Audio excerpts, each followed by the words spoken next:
Hi everybody, this is Dave Strong from Schmitt Music, and today we are going to start playing our alto saxophone exercises in our book. So our book right here, Standard of Excellence. You should have a book like that from your teacher, and we are going to turn it to page 4.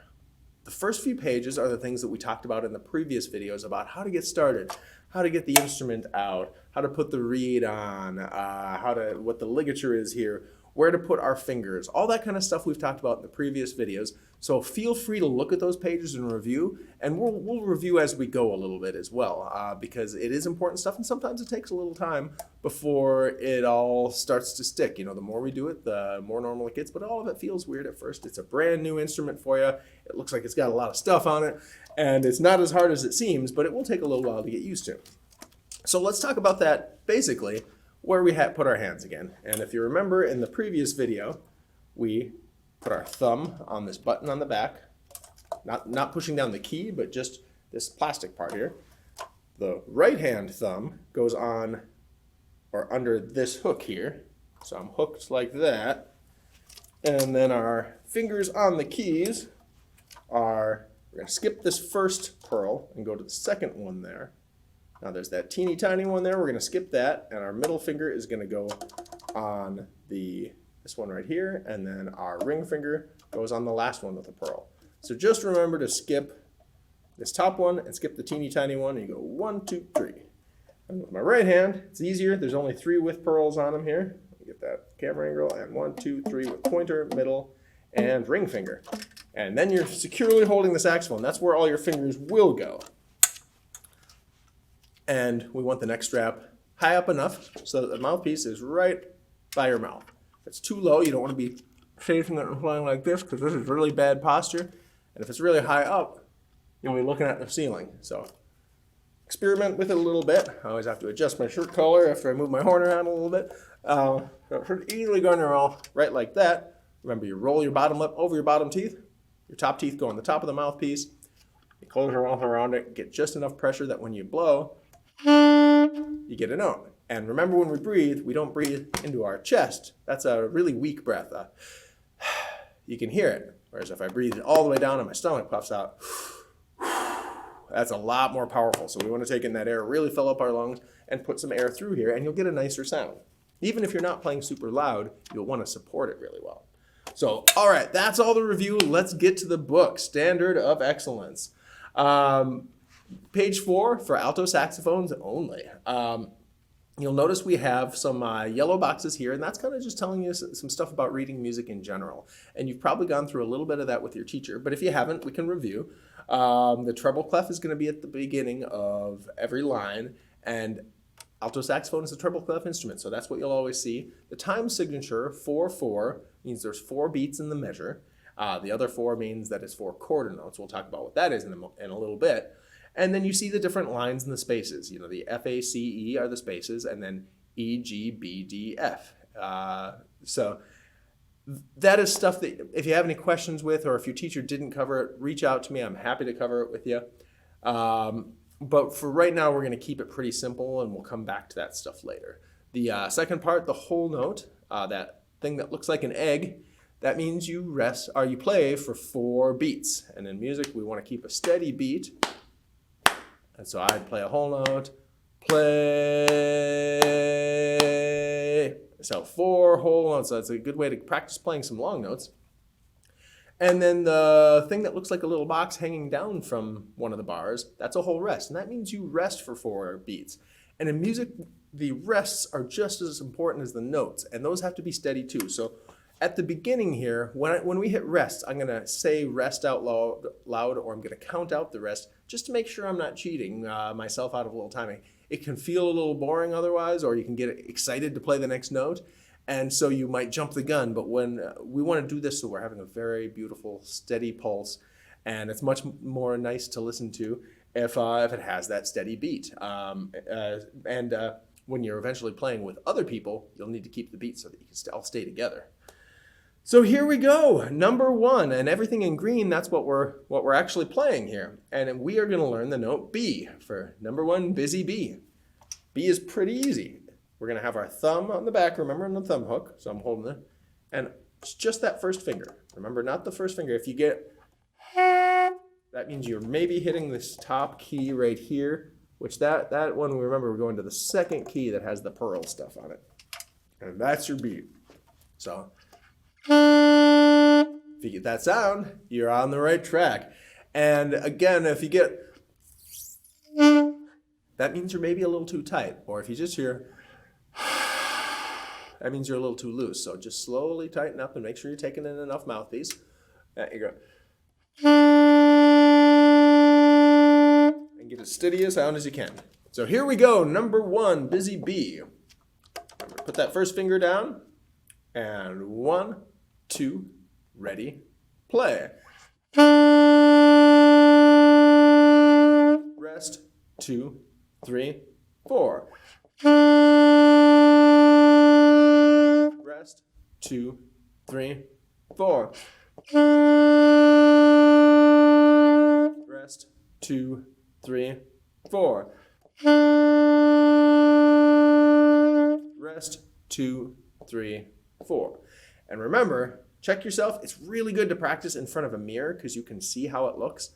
But remember, you're holding your hand kind of like the letter C, but like that. So it's like you're holding a coffee cup and you don't want to spill the coffee. So I like to look in a mirror. I can actually see myself recording the video here, so it's perfect. If I'm sitting like this or any of that, that would be spilling that coffee cup. But also, for saxophone, it would mean I might hit some notes accidentally. So there's a bunch of keys in here that eventually you'll learn, but you want to avoid those. So doing this avoids that. If your hand's too flat, you might hit some other notes. So if your weird notes are coming out and you're not hitting a B, make sure that you're not accidentally hitting any other keys. Cool. So let's move on to number 2, the A train. And so we're going to take exactly what the B was. And we're going to add our middle finger. Remember, skip the teeny tiny pearl there. That one's something else. So 1 finger, middle finger, and that's our A. And if you get it right, it will have that sound. So here we go. Number 2. 1, 2, ready, play. Rest, 2, 3, 4. Rest, 2, 3, 4. Rest, 2, 3, 4. Rest, 2, 3, 4. Done. Cool. That is the A train. So let's move to number 3, super sax. And that's just going to be doing the same thing, but going between a B and an A. And that's something that's good to start to practice, transitioning between the notes. Here we go. Number 3. 1, 2, ready, play. 1, 2, 3, 4. Rest, 2, 3, 4. Rest, 2, 3, 4. Rest, 2, 3, 4. All right, hopefully that went well. If not, repeat it as many times as you need to. All right. See a little note there too that says use plenty of air. Definitely. If you don't use enough air, you might have a, and you want a really strong. Okay, let's move on to number 4. Gee whiz. I like the names of these ones. Number 4. So for a G, we're going to add down that third finger. So 1, 2, 3. 1, 2, 3. And if you get it right, so let's play number 4. 1, 2, ready, play. Rest, 2, 3, 4. Rest, 2, 3, 4. Rest, 2, 3, 4. Rest, 2, 3, 4, and. Now I'm taking the saxophone out of my mouth to count those rests, but I would, if I was not doing this to illustrate this, to show it in the video, I'd probably just leave the saxophone in my mouth and say it through my horn. Rest, 2, 3, 4. It's kind of a funny sound, or sometimes I'll even just go, That's how I would do it if I were you. If you do want to count along to make sure you're getting those rests, do it, but just do it through the saxophone. Then you're not having to pull the saxophone out of your mouth, say it, and then try to put it back in quickly and play. I'm only doing that so you can understand me on the video and I don't look silly when I'm doing this and trying to talk to you. All right, so let's move on to number 5, Sax Fifth Avenue. And this one's going to use all 3 notes that we've learned. So it's going to put it together and give us some practice on transitioning between them. But we have rests in between, so we've got some time to do it. Here we go. Number 5. 1, 2, ready, play. Rest. 2, 3, 4.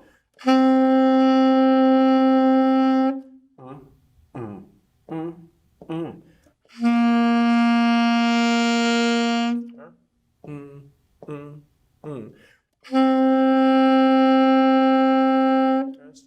2, 3, 4, and done. Cool. So you have a little note there. Are you playing with good embouchure and hand position? Good time to check that. Is my bottom lip rolled under? Are my top teeth on the mouthpiece? Am I taking in about half of the mouthpiece, like about halfway to there? Hand position, again, look in the mirror, see if my hands are sitting right. I'm not doing this, I'm not doing this. And I'll add to that, make sure you're sitting correctly. You don't want to play. I might sit like this when I'm on the couch playing video games or watching a movie, but I don't want to play on a saxophone like this because I can't breathe as easily and I don't get as good a sound. It's really hard to do it. Same thing though, I don't want to lean way forward either. I don't want to be sitting to the side.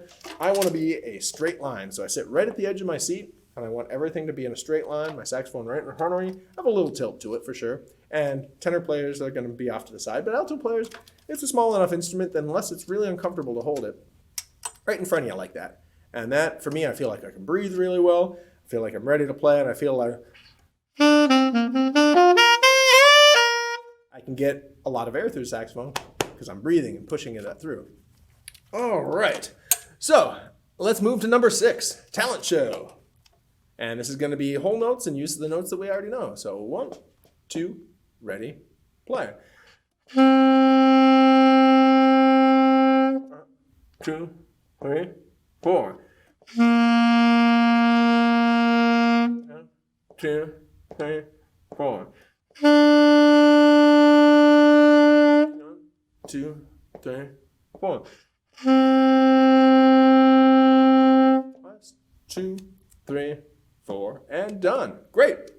Now let's move to number 7. And actually what we just talked about, it says at the bottom of the page, how is your posture? So check that. Definitely, if you can, practice in front of a mirror, but just think about sitting up nice and straight and being in good position to play and breathe well. Here we go. Number 7, alto sax antics. 1, 2, 3, 4.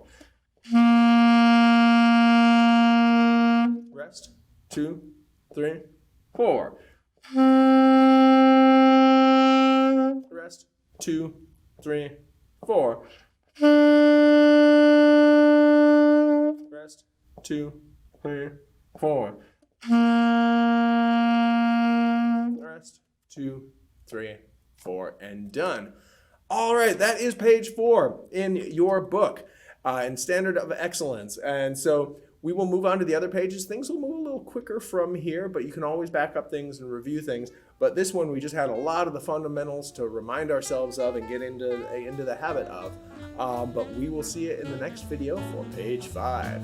See you then. Thanks.